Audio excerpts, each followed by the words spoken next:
Oh, man. And the agony of defeat. Ladies and gentlemen, here we are today, live with a world famous four-time Indy 500 champion, AJ.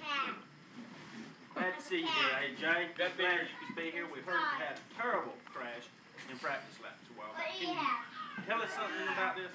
Yes, we had some slicks running, and there was a lot of, at the time, one man that was 6 in behind in front of me.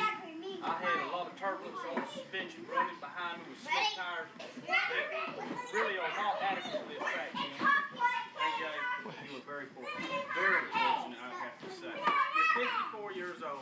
When are you going to give it up? This isn't Tell the kids perhaps a clue to maybe give it up, or do you still feel you can be competitive here on the Indy circuit? Jim, I want to give it all up to you. I've given my whole life to racing. My whole family's been devoted to it. There's a thing in my life that I can't give it up. Many thrills I've had with it. It's hard for me to give it up in my life at this time. I propose to probably run for another 3 years. If the corporation's been backing me, will back me, I'll stay with it. I've had a lot of support from Goodyear. Yes, that was quite a fly. It landed there on it. You really got off track that day and hit that blue. Well, my brother come down and I was doing bad in the pit road. We had a fire. A lot of trouble down there, and of course, you knew that Mario Andretti did block me out on that turn 7. I've had a lot of problems with, again, my suspension. My engine's been running good. My camshaft did blow on that one turn, and it really messed me up. But I've had, again, good wrench. I want to support a lot of my people that's helped me and supported me in my races. Yes, going back to the Mario Andretti incidents there, that was in turn 3. If this is true, or is this rumor, in the pits, you went up to Mario and you confronted him about this, at which time you shoved him, which he hit you in the head with a crankshaft. Is that true? He made a violent swing at me with the camshaft, is what the crankshaft, and he just missed me and hit one of the screw members. Is that when Michael pulled the switchblade knife on you? Yeah, and there was a little bit of turbulence back there, but we all work together and try to get through those things. There are petty things that happen.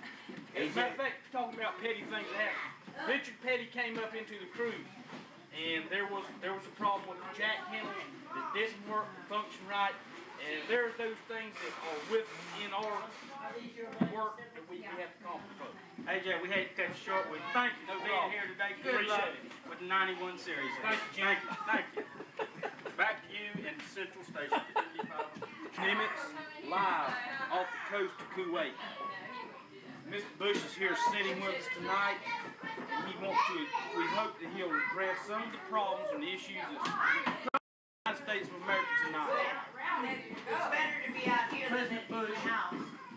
Will you confront Kuwait with all the muscle you have if they attack us first? They will see 1,000 points of light when we fire their homes and their homelands. Yes, we will use strength in numbers. Ms. Quake, there's been a lot of questions asked lately. Of course we are. This Thanksgiving night, there are times for falter out here in the seats.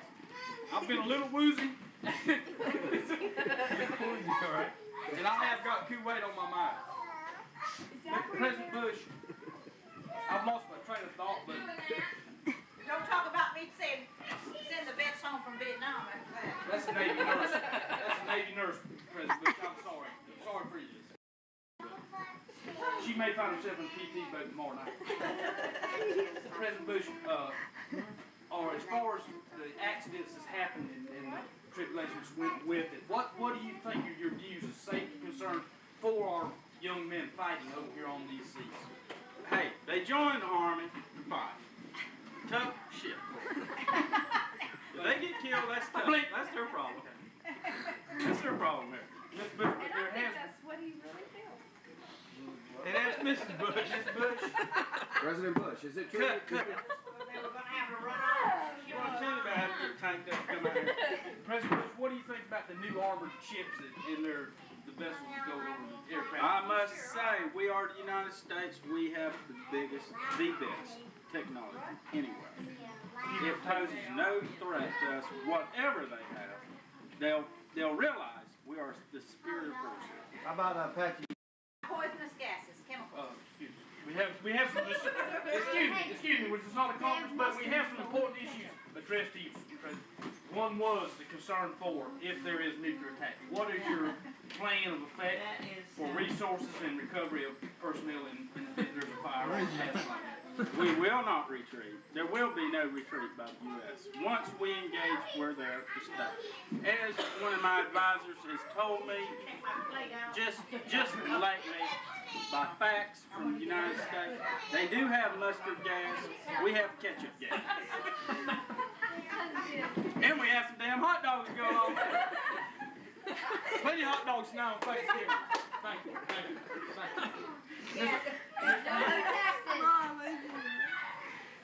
How strong is our force, President?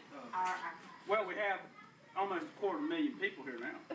We're planning to move another 250,000 in, so we should have an area about 500,000 Which I think is stupid. highly trained individuals here. Yeah, one ship. There was a keep our whole concern, country safe. and excuse me, pardon me, and we have had some rumors that Kuwait has a very strong force against our nuclear power.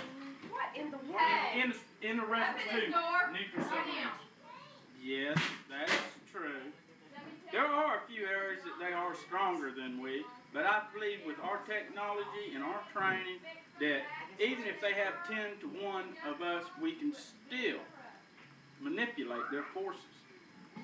President Bush, what do you think about our boys not being able to drink beer in Saudi Arabia? Especially at night, excuse me. That's changing this week. That's going to change. There's a few things about that I don't like. I don't think a man giving his life for a country or another person's country should have to necessarily be under their rule to where they aren't allowed. Bible want them.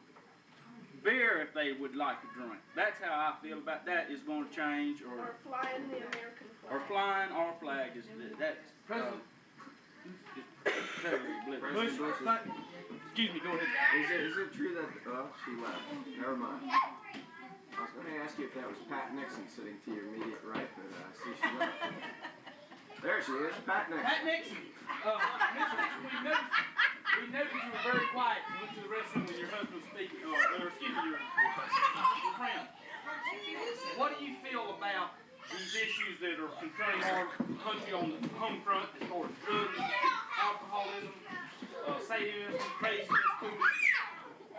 How do you think about some of those issues? Real briefly now. That's good. Give her a check. I want you to rest assured tonight that Pat's husband is working hand in hand with me in this matter now. Because Your hands are dirty. What's she doing? Making bread. I'm not sure. I think USS Nitro. The peanut picker ship, I believe. Can you address some of those problems we talked about, Ms. Nixon? I'd just like to say, Would you like to talk to Mr. Nixon on some of the problems that you feel like are confronting? Oh, excuse me. I meant former Nixon's wife. Again, I'm very confused now. I've been drinking a little. I'm sorry for that. I'd like to have you address him with some problems. Yeah, I think it's a damn shame that America has to pay hundreds of thousands of dollars a year to protect presidents and their wives that's been out of office. Who cares about us? Get rid of them. Don't spend American money. How do you feel about it, Mr. Bush? Well, How did you ever get to be a senator? Hold on, we have a shortage of film tonight. That's why I get rid of that. Equipment breakdown. it's really no big problem. Really, it's very few meager couple thousand a year from the taxpayers for each one. It's not really a lot of money. I mean, I think the average family in this country makes probably what about $140,000 a year now.